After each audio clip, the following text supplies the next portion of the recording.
Is Equal Pay Day. It's a day highlighting that women make on average about 80 cents to every man's dollar. Joining us this morning with more, Skylar McKeown. She is the host of Closing the Pay Gap. Skylar, good morning and thank you for being here. Good morning. Thank you so much for having me. I am just absolutely excited to get to talk about economic justice and what we can do to close the pay gap. Why are we still talking about this? I mean, that's such an excellent question. There are so many different reasons as to why. There are so many different systemic barriers that can impact why there is such a severe pay gap. Not just looking at systemic factors, but also cultural. You know, we live in a country where it's not acceptable to talk about how much money we earn, especially compared to what our colleagues are making, which is how come and why there are so often such huge disparities in what people are bringing home every day. I want to talk about the type of pay gap that we're talking about, just to put this in perspective so people understand.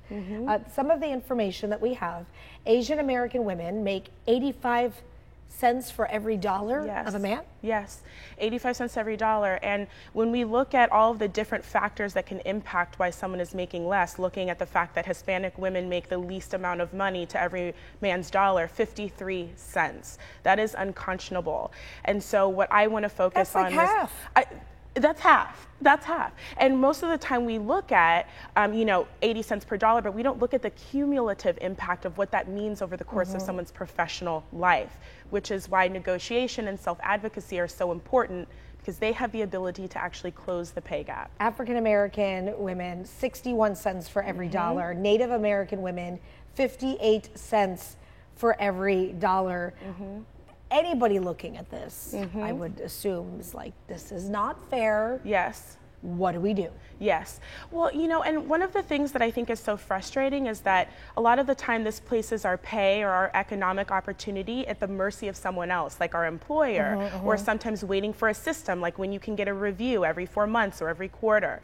But what we're really looking at again is when you're able to negotiate for yourself and simply go in and advocate for yourself using unemotional language, having dialogue that is really focused on facts and how you can really, and what you are bringing to your organization, the results of what we've seen through our Closing the Pay Gap series with our participants are overwhelming. You say unemotional, and I think of most women, I think of myself, we're all very emotional people, So how do you do that though without, we're still women. Absolutely. Well, I think most of the time it is it's an impassioned conversation. And not only that, when we're talking about people's livelihood, of course you're emotional. And not only that, having conversations around your pay. Sometimes some people prefer to have a root canal before they be interested in having a conversation around their pay. So this is our worth. So when you're sitting down and you're having a conversation with somebody about what I should be paid, Chrissy Russo actually gave me a book to read many, many years ago that talked about how women sometimes were self-sabotaging ourselves, not because we're afraid to ask for what we're worth. And sometimes there really is a tax for even asking for yourself. That is a real thing. But when we do normalize the process, when we go in and advocate, when I say I'm unemotional, we don't use language like I feel I'm worth or I think that I should have. What we're able to look at is look at the math. How much are you saving your organization? How much did your professional investment that you just invested in, what is the math of that, so that you can have a conversation rooted in facts rather than in emotion. Do these tools just apply to women or? Absolutely not.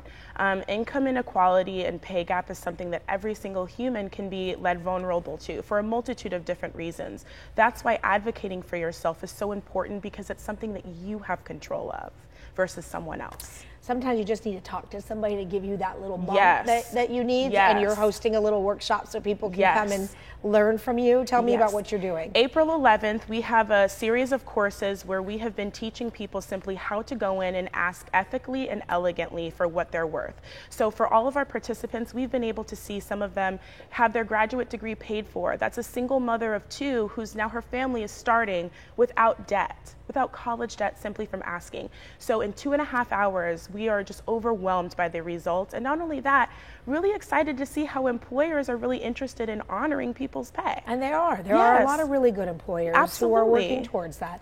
Skylar, thank you for being here. Thank you. If you want to go to this event, we're going to get all the information for you up on our website. Just go to foxeyesandiego.com. Click the Scene On tab. It'll get you all hooked up because you're worth every single penny, dollar, $100, all of it. Even more so than you think you are. Right, Chrissy Russo? Yes.